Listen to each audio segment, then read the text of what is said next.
वालेकुम। Yesterday we talked about के pharma में क्या चीज़ें आती हैं, ठीक है, किसके कितने एमसीक्यूज आ रहे होते हैं और क्या टॉपिक्स हैं और क्या क्या स्ट्रेटजीज हो सकती हैं पढ़ने के लिए। ठीक है, the most recommended one is the mini catson वाली स्ट्रेटजी, और उसको आपने कैसे करना है क्योंकि पेपर मिनी कैटसन से ही आ रहा होता है। तो सबसे पहले आपने ना टॉस देखना है, ठीक है, that is a table of specification, जिसमें आपने देखना है कितने एमसीक्यूज आ रहे हैं, कितने एमसीक्यूज आ रहे हैं। ठीक है, ये चीज़ आपको पता चल जाएगी ना, तो आपने सबसे पहले वीडियो देखनी है, वीडियो से देख के समझ लो, जैसे भी करना है आपने देख लिया, अपना कॉन्सेप्ट बना लिया। ठीक है, फिर आपने क्या करना है, मिनी को रीड देनी है। ठीक है, जो मिनी कैट्स आपने वहां से एक दफा टॉपिक को रीड कर लेना है। ठीक है, रीडिंग करते हुए आपने इंपॉर्टेंट चीजें भी हाईलाइट कर लेनी है। ठीक है, जब आपने ना टॉपिक कोई भी रीड देनी है ना, सबसे पहली बात कि आपने क्या करना है, क्लासिफिकेशन चार्ट। ठीक है, जितने भी क्लासिफिकेशन है ना वो आपने हर हाल में करनी है, क्योंकि क्लासिफिकेशन का बहुत ज्यादा डायरेक्ट सवाल भी आ रहा होता है। ठीक है, तो सबसे इंपॉर्टेंट क्या चीज़ है कि आपने किताब खोली और पहला चीज़ ही आपको इसे क्लासिफिकेशन चार्ट नजर आता है, आपने क्लासिफिकेशन चार्ट याद करना होता है। ठीक है, क्लासिफिकेशन चार्ट किया, क्लासिफिकेशन चार्ट के बाद आपने पूरी चैप्टर को रीड दी और उसके बाद आपने ना समरी टेबल पे आ जाना है। ठीक है, जो समरी टेबल्स है ना, they are really really important. यानी कोई भी ड्रग है ना, उसका उन्होंने सारा समराइज करके बताया होगा कि उसका मैकेनिज्म ऑफ एक्शन क्या है, क्लिनिकल इफेक्ट्स क्या आते हैं, ठीक हो गया, साइड इफेक्ट्स क्या है और उसकी एक्शन ऑफ ड्यूरेशन क्या है, ये सारा कुछ बताया होता है समरी टेबल्स के अंदर। आपने क्लासिफिकेशन टेब याद कर लिया, फिर आपने चैप्टर को रीड दे लिया और आपने समरी टेबल्स को भी याद ही करना है। ठीक है, फिर एक इंपॉर्टेंट चीज आती है निमोनिक्स।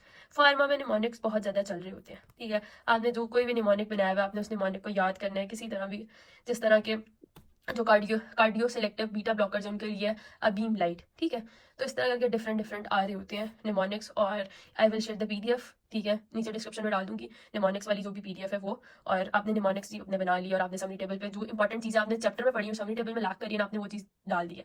ठीक है, अब कोई भी चीज़ आप पढ़ रहे हो, टॉपिक पढ़ रहे हो, तो कोई भी ड्रग पढ़ी है सपोजिंगली आपने। ठीक है, तो आपने उस ड्रग की देखनी है कि क्लासिफिकेशन क्या है, मतलब वो किस ग्रुप में आती है।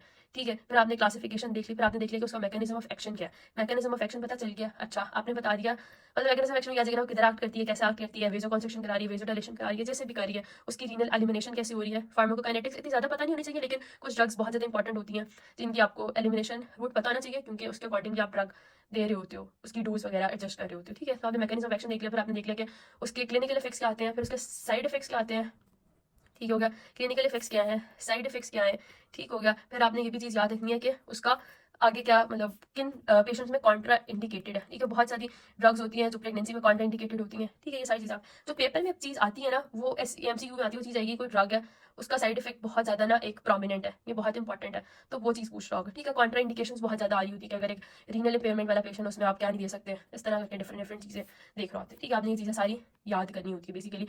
याद मतलब समझना होता है और इंपॉर्टेंट चीजें याद कर लो, ये तो चीजें तो मतलब बेसिक्स है ना, मैकेनिज्म एक्शन और क्लिनिकल इफेक्ट्स आपको समझ आ जाते हैं, कुछ चीजें याद करनी पड़ती है।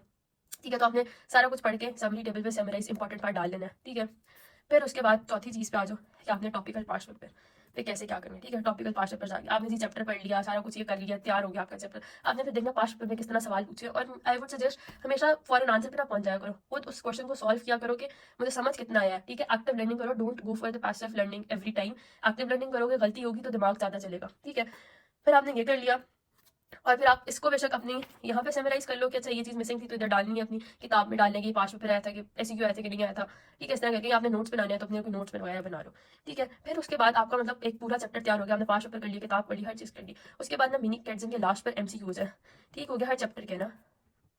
ठीक हो गया, वहां पे जाके आपने एमसीक्यू सॉल्व किया, और सबसे अच्छी बात है कि वहां पे ना एक्सप्लेनेशन भी दी होती है, तो आपने एक्सप्लेनेशन पढ़नी है और आराम से आपको समझ आ जाएगी क्या है। ठीक है, तो आपने कैसे चैप्टर एक तैयार कर लिया अपना।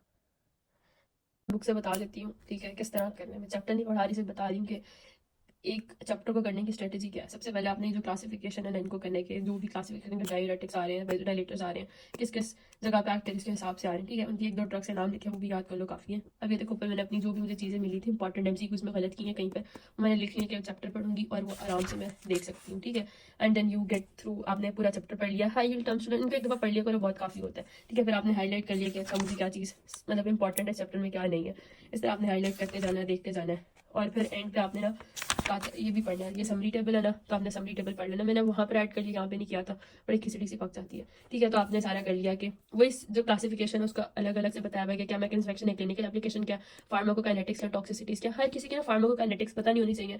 कुछ ड्रग्स होती हैं कि सिर्फ वो सबलिंगुअली दे सकते हैं, जैसे नेप्टोग्लिसरीन है, तो वो आपको याद होना चाहिए बेसिकली। ठीक है, फिर आपने टॉक्सिसिटीज देख ली, उनकी इंटरेक्शंस देख ली हैं और आपने ये टेबल याद कर लिया। उसके बाद आपने ये देखो क्वेश्चन सॉल्व करना और अपने आप को माखुद करना है कि कौन सा मैंने गलत किया, कौन सा नहीं किया।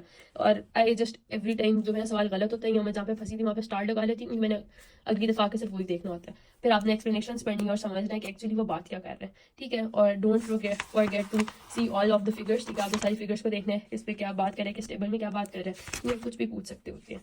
ठीक हो गया, एंड दैट वाज इट।